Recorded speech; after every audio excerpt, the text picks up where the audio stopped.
Video ini adalah episode terakhir mengenai sejarah Timor Leste, terlebih mengenai perjuangan mereka yang harus melewatinya dengan darah dan air mata.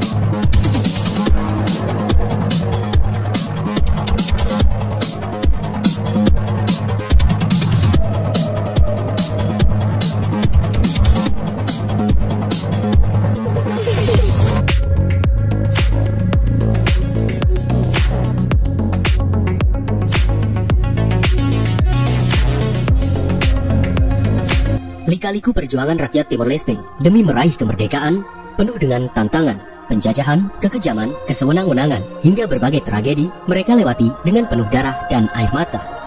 Dan tentunya seluruh penjajahan bagaimanapun bentuknya tidak bisa dibenarkan. Satu hal lagi, melihat perjalanan sejarah Timor Leste, jika kita lihat dari sudut pandang rakyat Indonesia, tentunya Indonesia bukanlah penjajah. Dan jika kita lihat dari sudut pandang rakyat Timor, Indonesia adalah penjajah kejam.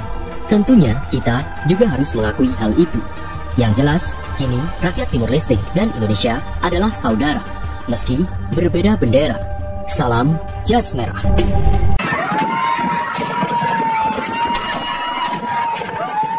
Peristiwa yang Anda saksikan ini terjadi di makam Santa Cruz, Dili, Timor Leste. Peristiwa ini terjadi pada tanggal 12 November 1991. Kala itu, militer Indonesia menembak kerumunan massa dengan membabi buta. Massa yang berjumlah ribuan orang itu pun panik berlarian untuk menghindari tembakan. Suara sirine dan tembakan itu seakan-akan memberi pesan bahwa nyawa mereka tidak akan selamat. Ratusan orang terkena tembakan, bahkan ada yang terkena tusukan saja. On November 12, 1991, Indonesian troops armed with US M16s fired on thousands of unarmed Timorese civilians gathered at the Santa Cruz Cemetery in Dili, the capital of East Timor. At least 270 Timorese were killed. The massacre was a turning point in Timor's struggle for self-determination. Tragedi ini hanyalah salah satu dari sekian tragedi kemanusiaan yang dilakukan oleh sebagian oknum ABRI terhadap rakyat Timor. Dan beberapa tragedi ini sangat miris untuk dikisahkan dan mungkin akan melahirkan trauma kembali bagi rakyat Timor. Satu hal yang pasti, setelah Timor Timur bergabung dengan Indonesia, satu sisi pemerintah Indonesia membangun infrastruktur di Timor Timur. Namun, di sisi lain, ternyata Indonesia masih melakukan aksi militerisme. Aksi militerisme yang diwarnai dengan berbagai tragedi kemanusiaan. Lantas, mengapa oknum pasukan ABRI masih melakukan aksi militerisme? Apakah Indonesia layak dinilai sebagai penjajah Timor Leste atau sebaliknya? Dan apakah negara-negara barat terlibat dalam konflik di Timor Leste? Operasi Seroja. Sebagian pihak menganggap sebagai upaya untuk membasmi kelompok komunis Fretilin yang dinilai radikal.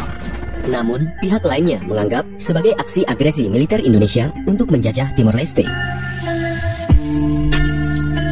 Sekalipun memakan sekitar 180.000 korban jiwa, operasi yang dilancarkan hampir 3 tahun ini dinilai sukses.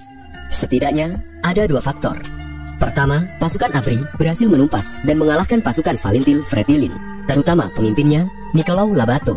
Kedua, di saat operasi Seroja dilancarkan pada tanggal 17 Juli 1976, Timor Leste secara resmi bergabung dengan Indonesia dan dijadikan sebagai provinsi yang ke-27.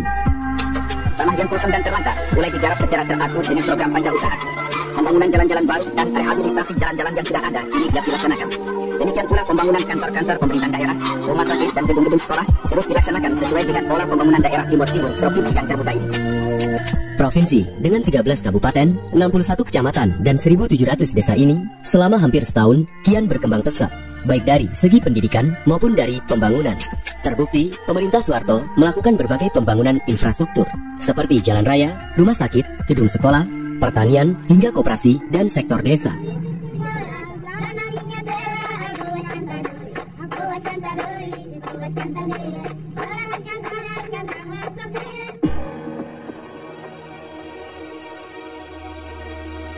Terbarat mate tambah baku to mate deh. Ikan baku mate sudah tinggal talang ambil rumah. Kelar moras teteh. Tumay sira ote, hanusan niya kaya sira amhila, sira hila hila halimar amin hanusan. Ya tempo ng kolega barak mas taru wow, isira mas ita, paku shoke, di kolega balang semarsalingan mas emahola si amin. Kersia. Meski pemerintah Indonesia melakukan berbagai pembangunan, namun ternyata Indonesia masih kerap melakukan aksi militerisme di bumi Lorosai. Tercatat saat ABRI melakukan penyisiran ke hutan-hutan dan pegunungan, mereka terus-menerus mengejar para penduduk sipil, sekalipun mereka bukanlah anggota Fretilin. Orang-orang sipil yang tidak tahu menau, sebagian mengungsi di hutan-hutan. Dengan terpaksa, mereka harus kelaparan dan bahkan harus meninggal di tempat. Sedangkan sebagian lainnya menyerahkan diri ke kota. Di sana, mereka diawasi oleh ABRI. Namun, kondisinya hampir sama. Kelaparan dan ironisnya, bantuan internasional tak kunjung datang. Lebih dari itu, tak jarang beberapa oknum ABRI melakukan pemerkosaan bahkan di depan mata orang-orang Timor. Di samping mereka mengawasi warga sipil Timor, mereka juga menangkap dan menghukum ribuan keluarga anggota Fretilin di Manturo dan Las Palos, dan kemudian para tahanan itu diasingkan ke Pulau Atauro. Ironisnya, mereka juga tak segan menangkap sembarangan warga sipil secara acak. Tercatat antara tahun 1980 hingga tahun 1982, sebanyak 8.400 tahanan yang sebagian terdiri dari anak-anak, perempuan, dan lansia harus mengalami penderitaan yang sangat menyedihkan. Tanpa makanan dan tanpa atap rumah, penyiksaan menjadi rutinitas keseharian para tahanan. Tidak ada bantuan internasional dan bahkan banyak dari mereka yang meninggal dan hilang tanpa jejak hingga kini. Lantas, kepada siapa lagi mereka akan meminta bantuan? Dari sinilah mereka menganggap bahwa Indonesia adalah penjajah yang sangat kejam. Dan dari sini pula mereka memiliki harapan untuk lepas dari penjajahan Indonesia. Dan dengan itulah mereka berharap besar kepada sisa anggota Fretilin serta pasukan Valintil untuk melawan pasukan Indonesia. Lantas, di manakah mereka pada waktu itu? Tentunya mereka masih bersembunyi, senyap, dan akan memulai pergerakan baru dengan berbagai strategi yang ada. Strategi untuk membalaskan dendam serta untuk mengambil Timor Leste dari tangan Indonesia. Hal inilah yang kemudian akan melahirkan pertikaian kembali antara ABRI dan Fretilin untuk yang kedua kalinya. Lantas, siapakah pemimpin Fretilin yang baru? Dan bagaimana pergerakan mereka selanjutnya?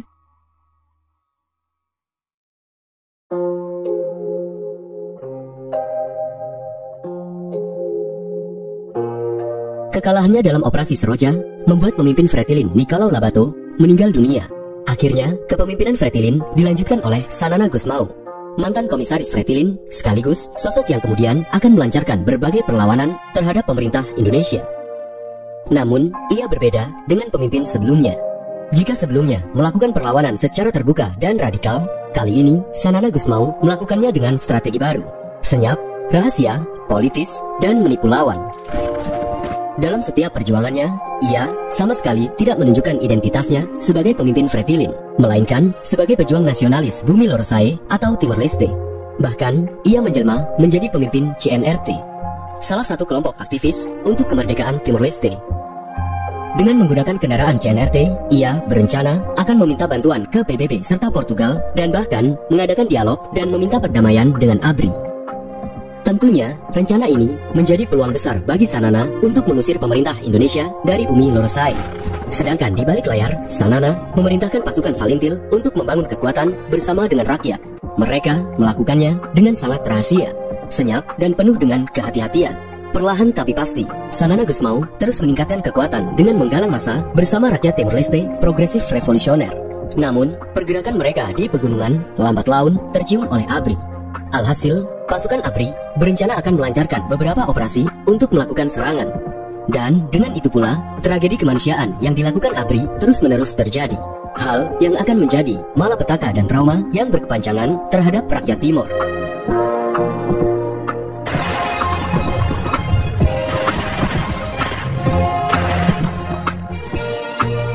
Dalam menduduki Timor Leste, pasukan ABRI dibagi menjadi dua dengan tugas yang berbeda. Pertama, pasukan investigasi, yang mana pasukan ini melakukan penangkapan terhadap pasukan Fretilin. Dan yang kedua adalah pasukan perang. Pasukan ini adalah pasukan untuk melakukan operasi militer. Dan setelah tercium pergerakan Fretilin di pegunungan, pasukan ABRI akan melancarkan operasi militer. Namun, operasi kali ini berbeda. Kali ini, ABRI akan melibatkan rakyat Timor atau Wanra untuk melancarkan operasi militer. Ironisnya, sebanyak 80.000 satuan rakyat Timor ini dijadikan tameng oleh pasukan ABRI. Operasi militer ini dikenal dengan Operasi Pagar Betis atau Operasi Kikis. Akhirnya, pada tahun 1981, pasukan ABRI melakukan Operasi Kikis dengan menargetkan pengapungan di Pegunungan Matebian. Dalam operasi pertama ini, banyak warga sipil Timur Wanra yang meninggal akibat kelaparan. Namun, setelah beberapa hari melakukan penyisiran, tidak ditemukan sama sekali pasukan Fretilin. Alhasil, mereka pun melakukan operasi kedua dengan menargetkan Gunung Aitana. Ternyata, di sana banyak orang-orang Fretilin yang bersembunyi.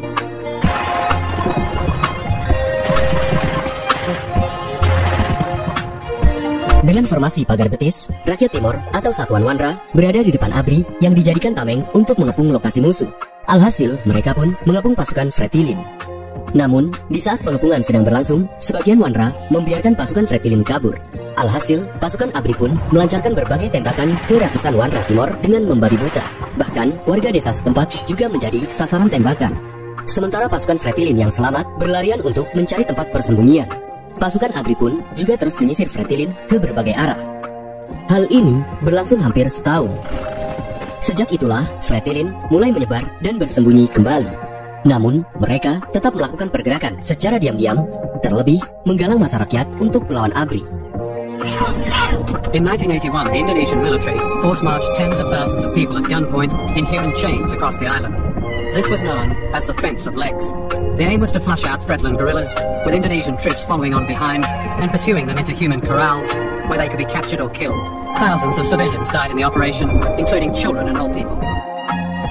Alih-alih meredam pemberontakan, justru hal ini menambah semangat rakyat Timor yang kala itu sudah muak akan arogansi serta kekejaman ABRI untuk berjuang mengusir Indonesia dari bumi Lorosai. Untuk meredam situasi, pada bulan Maret 1983, Komandan Resort Militer Dili, Kolonel Purwanto, meminta gencatan senjata dengan Sanana Gusmao. Namun, ajakan tersebut tidak langsung diikuti oleh Sanana. Ia meminta keterlibatan pihak Portugal dan PBB. Tanpa banyak basa-basi, lantas, Komandan TNI Beni Murdani membatalkan permintaan gencatan senjata. Merasa dipermainkan oleh Sanana Gusmao, Jenderal Beni Murdani memerintahkan pasukan ABRI untuk melakukan misi baru, yakni Operasi Sapu Bersih. Namun, operasi ini gagal karena pada masa itu, Fretilin yang sudah menghimpun pasukan dari masyarakat sipil semakin banyak. Di lain sisi, tokoh kepala gereja Katolik Dom Carlos Felipe Belo mengutuk keras sikap arogansi tentara Indonesia. Hal ini menginspirasi bagi rakyat Timor untuk melakukan perlawanan kepada Indonesia. Sejak itulah, gerakan untuk melawan Indonesia semakin membludak.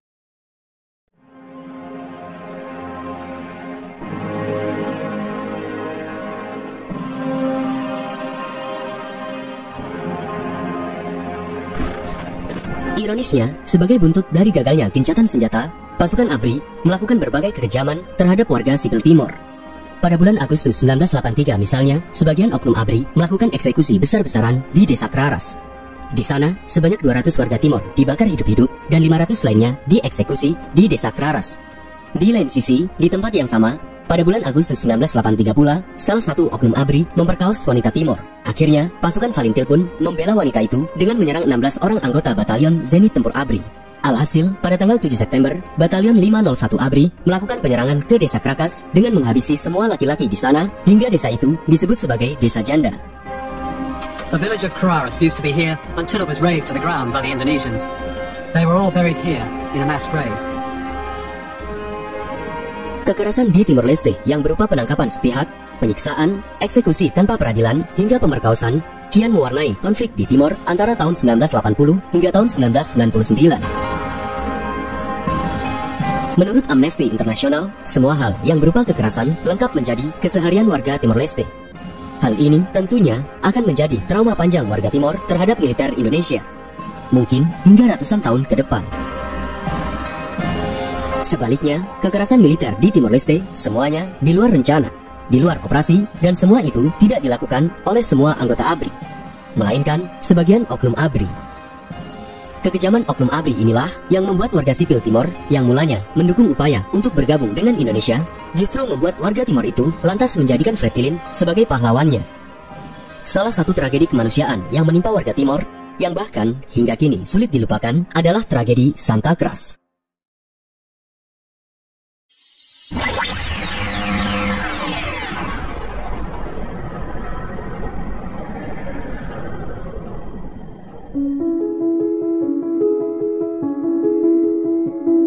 kekejaman, serta arogansi militer Indonesia terhadap warga Timor perlahan tapi pasti terdengar oleh Portugal.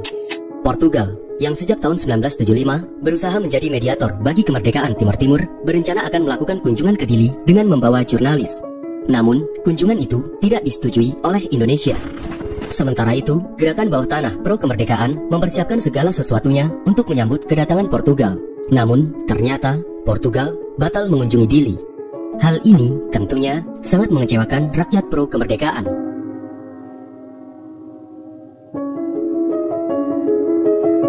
Menariknya, pergerakan mereka ternyata diawasi oleh intelijen Indonesia.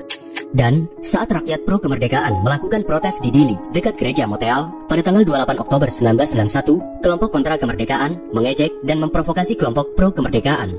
Alhasil, terjadi bentrokan hebat, yang pada akhirnya, bentrokan itu menewaskan 2 orang dari kedua belah pihak, yakni Alfonso Henriques dan Sebastio Gomez. Sementara itu, ABRI terus-menerus mengawasi gerakan pro-kemerdekaan. Dan ternyata mereka mengendus akan ada kegiatan untuk mengenang Sebastio Gomez. Disinilah ABRI berniat untuk menyusup dan membuat kerusuhan. Benar saja, 2 minggu setelah itu, atau pada tanggal 12 November 1991, sebanyak 2.500 rakyat pro-kemerdekaan melakukan misa arwah di gereja Motel untuk mengenang Sebastio Gomez. Di pukul 7 pagi hari, mereka berjalan dari gereja Motel menuju makam Santa Cruz dengan memekikan Timor Leste, Timor Leste.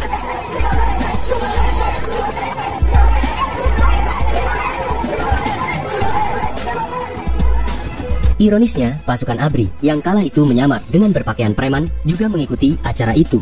Dan tak lama kemudian, mereka yang berpakaian preman itu mengambil posisi masing-masing dan kemudian mereka menembakkan senapan dengan membabi buta terhadap kerumunan massa.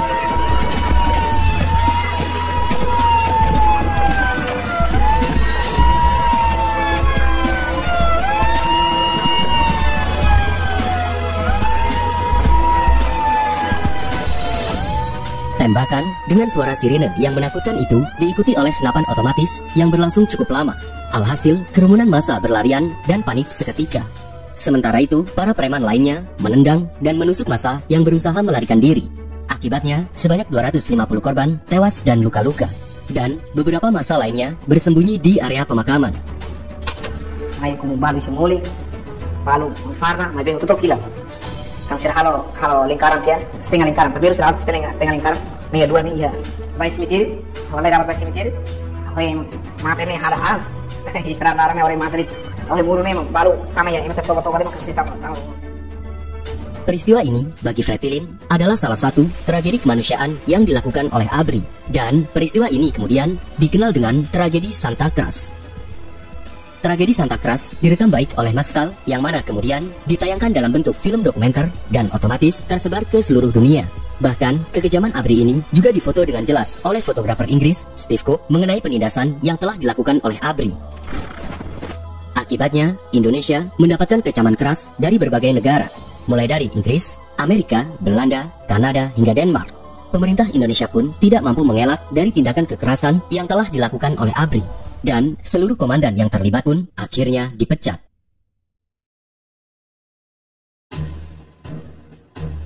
Ironisnya, alih-alih meredam situasi, pada tahun 1992, justru pasukan ABRI berusaha untuk melakukan penangkapan kepada tokoh utama Fretilin, Sanana Gusmao, sosok pemimpin Fretilin yang terkenal tangguh dan lolos dari setiap penangkapan ABRI.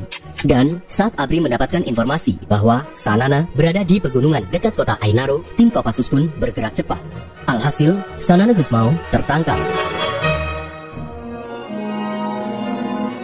Saat Sanana ditangkap, ia mengangkat tangannya sambil tersenyum dan tidak nampak rasa takut sama sekali di raut wajahnya. Akhirnya, ia dipenjara di LP Cipinang, Jakarta.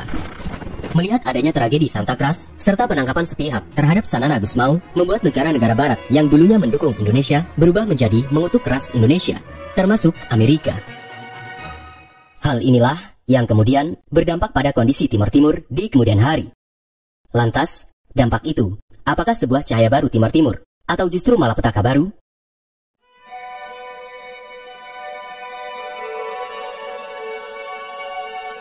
Memang, dulu, sebagian rakyat Timor berkeinginan bergabung dengan Indonesia, terkecuali Fretilin. Dan saat Timor Leste bergabung dengan Indonesia, sekali lagi berbagai pembangunan terus-menerus dilakukan. Bukankah hal itu justru membuat Timur Timur berkembang? Sangat setuju. Namun, di balik semua itu, justru Indonesia melakukan hal-hal di luar batas, seperti melakukan kekejaman, intimidasi, penangkapan sepihak, hingga pembunuhan secara brutal. Sekalipun semua perbuatan itu dilakukan oleh beberapa oknum, namun hal ini justru membuat takut dan bahkan trauma bagi rakyat Timur. Lambat laun, mereka muak terhadap ABRI, dan sejak itulah mereka menganggap ternyata menentukan nasib sendiri dan memisahkan diri dari Indonesia adalah jalan satu-satunya.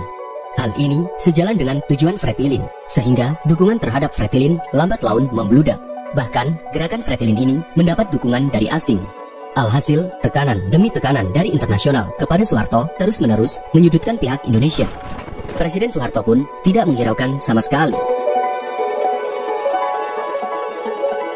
Indonesians who forced President Suharto from power early today appear split tonight on whether to give his successor B.J. Habibie a chance. Habibie was Suharto's vice president and a close ally, and therefore associated with all the corruption of that regime. History will remember this as the day the voice of the people of Indonesia was finally heard. Saya memutuskan. In a halting voice, their president was broadcasting to the nation, saying he was sorry, begging forgiveness for his mistakes, and then announcing he was stepping down. Namun, krisis moneter di Indonesia membuat Presiden Soeharto turun dari jabatannya pada tahun 1998. Dan kepemimpinan Indonesia dilanjutkan oleh Presiden Bahrudin Yusuf Habibie. Namun, Presiden B.J. Habibie sangat berbeda dengan Soeharto. Kali ini, B.J. Habibie lebih lunak untuk mengatasi konflik di Timur Timur. Sejak B.J. Habibie dilantik sebagai Presiden Indonesia, Indonesia masih mengalami tekanan internasional. Alhasil, B.J. Habibie pun menjawabnya dengan memberi kesempatan untuk melakukan sesuatu terhadap Timur Timur. Akhirnya, pada tanggal 5 Januari 1999, Indonesia melakukan negosiasi dengan Portugal yang di kemudian hari dikenal sebagai Persetujuan New York, di mana Indonesia diwakili Menlu Ali Alatas dan Portugal diwakili oleh Menlu Jaime Gama. Negosiasi ini menghasilkan beberapa poin penting yang akan diselesaikan dalam jajak pendapat atau pilihan terhadap rakyat Timur Timur. Pertama, memilih untuk menjadi wilayah dengan otonomi khusus serta menjadi bagian dari Indonesia, dan yang kedua, menentukan nasib sendiri atau berpisah dari Indonesia. Jajak pendapat ini dilakukan melalui pemungutan suara secara langsung. Selanjutnya, PBB akan mengirim perwakilan dari 6 negara, yakni Amerika Serikat, Jepang, Filipina, Jerman, Inggris, dan Australia yang tergabung dalam UNAMED atau misi PBB untuk Timur Timur dalam mengawasi selama berlangsungnya jajak pendapat. Iha Janeiro tinan reunida atu sia-sia dulu resensia, Presidente Habibie deklara kata, nia husik ema Timur wan sira atu hili, udisai parti hus Indonesia, ka ukun rasikam. Tentunya, hal ini ditentang keras oleh militer Indonesia. Mereka merasa bahwa perjuangan mereka dalam konflik di Timor Leste sia-sia. Penentangan militer Indonesia ini dibuktikan pada tanggal 6 April 1999. Kala itu, pasukan milisi Besi Merah Putih atau BMP yang terdiri dari polisi, tentara Indonesia, dan rakyat Timor yang pro-Indonesia melakukan serangan ke Likuika. Akibatnya, sebanyak 2.000 orang berlindung ke kompleks gereja Sao Barito.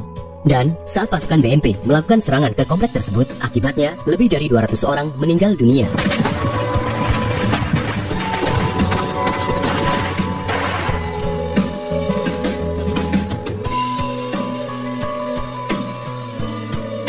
Memang, konflik ini untuk yang kesekian kalinya menjadi konflik kepentingan negara lain atau dengan kata lain, diintervensi oleh negara lain yang beberapa di antaranya demi keuntungan negara itu sendiri, termasuk Australia.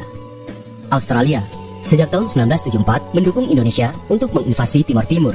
Namun, di tahun 1990-an, Australia kerap kali mengangkat isu hak asasi manusia untuk menyudutkan Indonesia di kancah internasional. Seperti kata pepatah, ada udang di balik batu.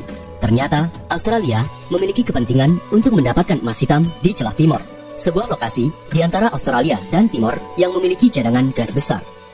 Alhasil, Australia kian menekan PBB agar mengizinkan tentara Australia masuk ke Timor Timur. Lebih dari itu, setelah Soeharto lengser, pada tahun 1998, PBB mendatangkan pasukan perdamaian ke Timor Timur.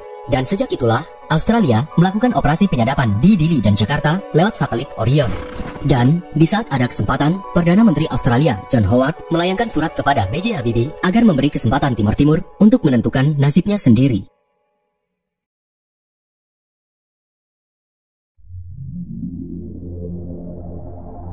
Memang, Presiden B.J. Habibie menyadari akan kepentingan Australia di Timor Leste.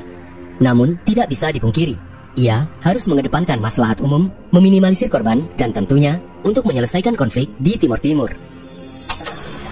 kepada pihak Portugal dan Sekretaris Jenderal Perserikatan Bangsa-Bangsa. Pemerintah telah menyampaikan tawaran untuk memberi status khusus kepada Provinsi Timur Timur berdasarkan otonomi yang luas sebagai bagian dari penyelesaian menyeluruh mengenai masalah yang menyangkut daerah tersebut. Bagi Presiden B.J. Habibie, masa depan Timor Timur tidak hanya ditentukan oleh pusat, melainkan seluruh rakyat Timor Timur.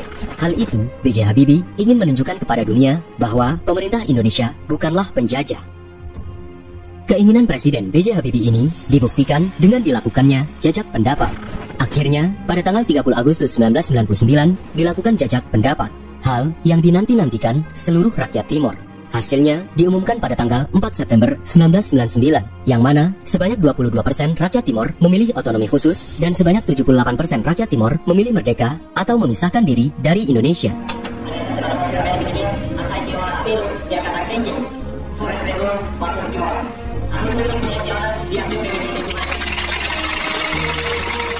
Ironisnya, tak lama setelah pasca pengumuman jajak pendapat, di hari yang sama terjadi kerusuhan hebat antara rakyat yang pro dan kontra jajak pendapat.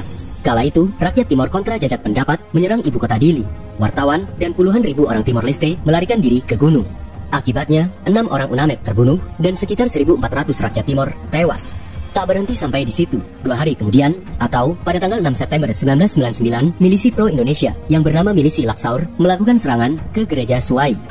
Kekerasan, pemukulan, bahkan penembakan terus-menerus dilancarkan oleh milisi Laksaur.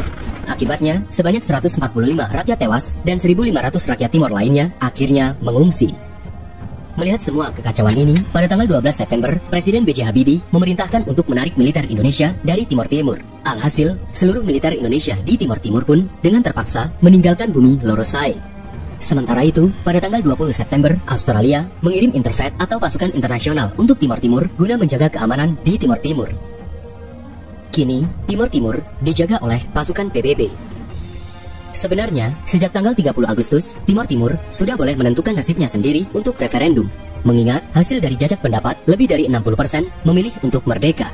Namun, karena kerusuhan terjadi, akhirnya pasukan perdamaian PBB terpaksa harus menjaga kondisi di Timor Timur. Sejak itulah, Timor Timur berpisah dari Indonesia. Namun, Timor Timur belum mempunyai pemerintahan, karena untuk sementara waktu, Timor Timur diawasi oleh pasukan perdamaian PBB. Dan, seiring berjalannya waktu, setelah berbagai pemulihan, akhirnya pada tanggal 20 Mei 2002, Timor Timur secara resmi merdeka. Sejak itulah, nama Timor Timur diganti dengan nama Timor Leste. Hal yang dinanti-nantikan rakyat Timor. Dan, pada bulan April 2002, Sanana Gusmao terpilih sebagai presiden pertama Timor Leste. Sejak itulah, Timor Leste secara resmi menjadi negara berdaulat setelah sekian ratusan tahun lamanya berada dalam belenggu penjajahan.